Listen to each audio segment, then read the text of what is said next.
यानी कि सलाइवा जो है वो सलाइवा तीनों सेलिवरी ग्लैंड का सिक्रीशन है। उस सलाइवा के अंदर salivary amylase, lysozyme, thiocyanate, mucin, bicarbonates, small amount of lipase, ये सब प्रेजेंट है। सेलिवरी ग्लैंड 3 है। कुत्तों में होते हैं 4, बिल्लियों में होते हैं 5, हम लोगों में 3। एक पहला parotid gland, largest salivary gland होता है, और ये सेलिवरी ग्लैंड दोनों कान के नीचे में पाया जाएगा, below the year. Salivary gland parotid, इसके 2 डक्ट, एक स्टेंसन डक्ट और दूसरा टाइलिन डक्ट। स्टेंसन डक्ट और टाइलिन डक्ट, स्टेंसन डक्ट और टाइलिन डक्ट, ये दोनों के दोनों डक्ट पैरोटिड ग्लैंड के हैं। Largest salivary gland parotid gland है। और दूसरा ग्लैंड है सबलिंगुअल ग्लैंड, जो कि बिलो द टंग होता है, और जिसका डक्ट होता है डक्ट ऑफ रिविनस। और तीसरा ग्लैंड है जो जॉ में होता है, बिलो द जॉ, सब मैंडिबुलर ग्लैंड या सब मैक्सिलरी ग्लैंड, जिसका डक्ट होता है वाटसन डक्ट। तो पैरोटिड ग्लैंड का डक्ट हो गया टाइलिन डक्ट या स्टेंसन डक्ट। लिंगुअल, लिंगुआ मतलब टंग, उसका डक्ट हो गया डक्ट ऑफ रिविनस।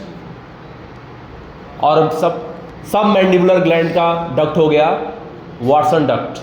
ये तीनों ग्लैंड का सिक्रेशन कॉमन आता है, बक्कल कैविटी के अंदर सिक्रेट होके आता है, और वहाँ खाना, फूड हमारा उससे मिक्स होता है और पार्सली डाइजेस्ट होता है।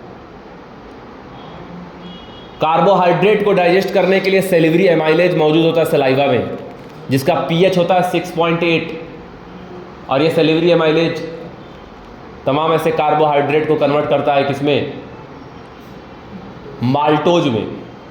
करीब 30% डाइजेशन जो होता है वो माउथ में ही हो जाता है।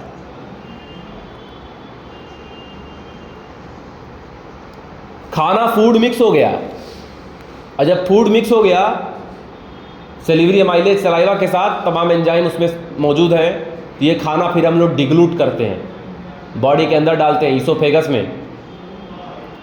और ईसोफेगस जिसको बोलते हैं फूड पाइप, 15 सेंटीमीटर की करीब ये पाइप होती है। इस पाइप के थ्रू खाना एंट्री कर गया है गैस्ट्रोइंटेस्टाइनल ट्रैक्ट में, ईसोफेगस में। और इस पूरे ट्रैक्ट की एक खास बात है कि 4 लेयर से मिलकर बनी होती है। सबसे आउटर लेयर होती है इस पूरे जीआईटी की सेरोसा, फिर होती है उसके अंदर मस्कुलैरिस, फिर होती है सब म्यूकोसा, और फिर होती है म्यूकोसा। सबसे इनर मोस्ट म्यूकोसा, सबसे आउटर मोस्ट सेरोसा। ईसोफेगस में सेरोसा नहीं, म्यूकोसा सबसे अंदर।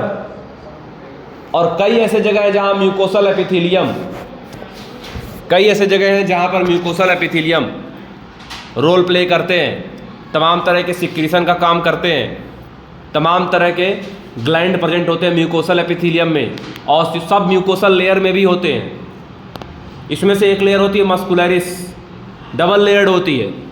इसका जो आउटर वॉल होता है वो लॉन्गिट्यूडनल मसल का होता है, और इनर वॉल जो होता है वो सर्कुलर मसल का होता है।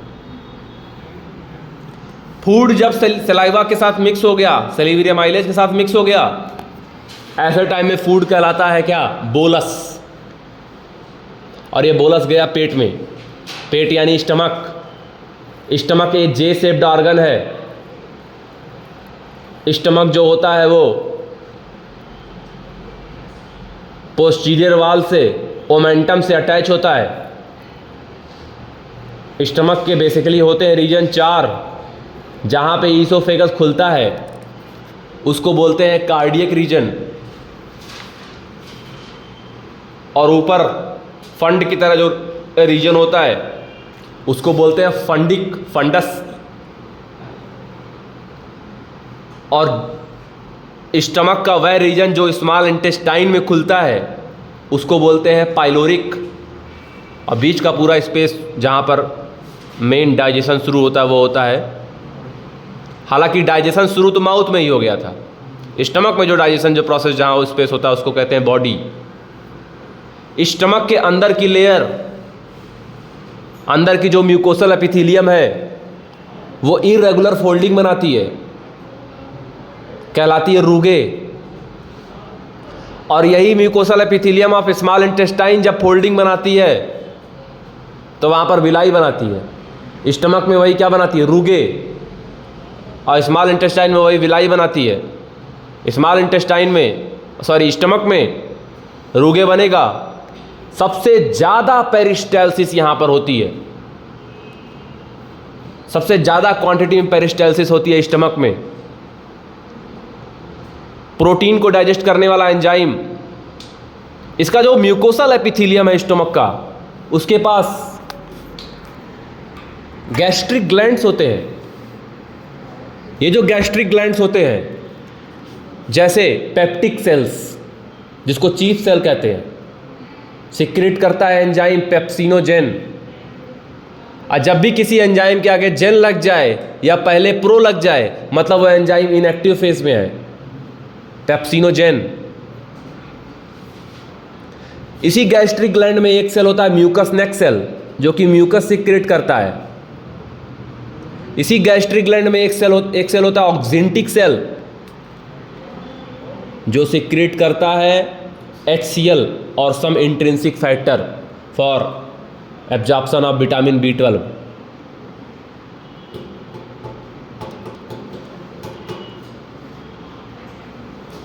स्टमक में gastric gland, peptic cell, chief cell जिसको बोलते हैं, ऑक्जेंटिक सेल और म्यूकस नेक सेल।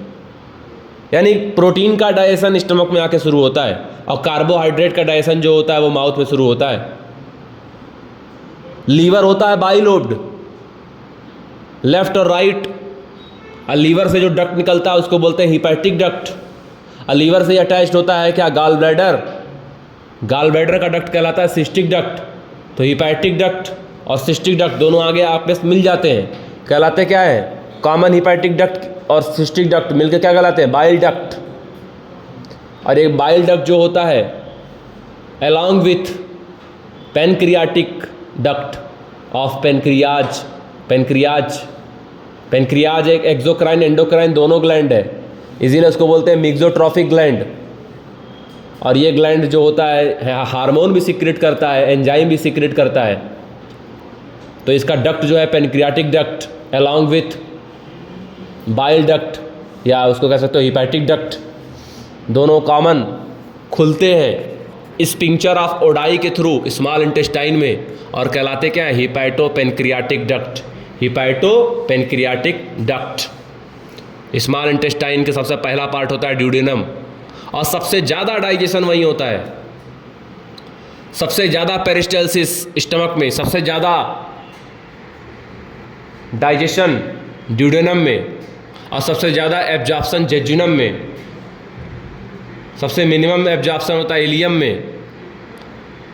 ड्यूडेनम में दो चीज़ें आ रही हैं, पहला तो हिपैटोपेनक्रियाटिक डक्ट, लीवर का और पेनक्रियाज का सिक्रीशन आ गया, और दूसरा खुद स्मॉल इंटेस्टाइन का जो सिक्रीशन है वो भी आ रहा होता है, वो भी वहीं पे आता है। स्मॉल इंटेस्टाइन के ही सब म्यूकोसल लेयर में एक ग्लैंड होती है ब्रूनर्स ग्लैंड, जो कि वहाँ का पीएच मेंटेन करती है। और HCl के प्रकोप से, HCl के 1.8 pH से स्टमक की वाल को बचाने का काम करता है म्यूकस और बाइकार्बोनेट आयन, जो कि वहाँ पे कवरिंग बना लेते हैं। स्टमक में मौजूद पेप्सिनोजेन एंजाइम को एक्टिवेट करता है HCl इन पेप्सिन। और खाना जो लार्ज प्रोटीन होते हैं जब स्मॉलर प्रोटीन में टूट के आते हैं स्मॉल इंटेस्टाइन में, तो इधर पेनक्रियाटिक जूस आ चुका होता है, और वह पेनक्रियाटिक जूस में तमाम तरह के एंजाइम होते हैं, जैसे ट्रिप्सिनोजेन, कीमोट्रिप्सिनोजेन, प्रोकार्बोक्सीपेप्टाइडेज, लाइपेज, न्यूक्लियसेस, इस तरह के एंजाइम जो होते हैं वो फर्दर डाइजेशन में हेल्प करते हैं। और खाने पे सबसे पहले काम करेगा पेनक्रियाटिक जूस, उसके बाद काम करेगा इंटेस्टाइनल जूस, और इंटेस्टाइनल जूस को हम लोग बोलते हैं सक्कस एंटेरिकस। Succus entericus. कुछ डाइजेशन मुंह में हुआ, कुछ स्टमक में हुआ, कुछ अब स्मॉल इंटेस्टाइन में मैक्सिमम डाइजेशन होने जा रहा है। और स्मॉल इंटेस्टाइन में भी पहले डाइजेशन जो होगा वो पेनक्रियाटिक जूस का होगा, उसके बाद से इंटेस्टाइनल जूस का होगा। यानी कोई कार्बोहाइड्रेट है तो डाइसेक्राइड में टूट जाएगा with the help of pancreatic juice, and with the help of intestinal juice वो मोनोसेक्राइड में कन्वर्ट हो जाएगा। सिंपल प्रोटीन था, उसको पचाने के लिए, मतलब कॉम्प्लेक्स प्रोटीन था, उसको पचाने के लिए पेप्सिन सीक्रेट हुआ, थोड़ा और सिंपल हुआ। अब आ गया है पेनक्रियाटिक जूस से ट्रिप्सिनोजेन, कीमोट्रिप्सिनोजेन, प्रो कार्बोक्सीपेप्टाइडेज, उसको एक्टिव करना पड़ेगा, और एक्टिव करने का काम करता है एंटेरोकाइनेज। मतलब ये एंजाइम भी इनएक्टिव फॉर्म में होते हैं और इनको एक्टिव करता है एंटेरोकाइनेज, जो कि इंटेस्टाइन से सीक्रेट होता है, स्मॉल इंटेस्टाइन, ड्यूडेनम। तो ड्यूडेनम की जो वाल होती है वो एंटेरोकाइनेज सीक्रेट करती है। सबसे पहले क्या करती है, वो ट्रिप्सिनोजेन को ट्रिप्सिन में कन्वर्ट कर देती है, और बाद में ये ट्रिप्सिन सबको एक्टिवेट कर देता है। और ये तीनों एंजाइम प्रोटीन के डाइजेशन के लिए होते हैं। जैसे मान लो प्रोटीन टूटा पेप्टोन्स में, प्रोटियोस में, है ना, तो उसको क्या करती है, सिंपल प्रोटीन में ब्रेक कर देती है। होता क्या है फिर, वो अमीनो एसिड में ब्रेक हो जाते हैं आगे चल के, सिंपलर अमीनो एसिड्स। अब अमीनो एसिड जो होते हैं मोनोमर होते हैं प्रोटीन के, मोनोसैकेराइड कार्बोहाइड्रेट का मोनोमर होता है, लेकिन लिपिड फैट जो होता है वो मोनोमेरिक फॉर्म नहीं होता उसको, कोई भी फैट का कोई मोनोमेरिक फॉर्म नहीं होता, इन दोनों का होता है।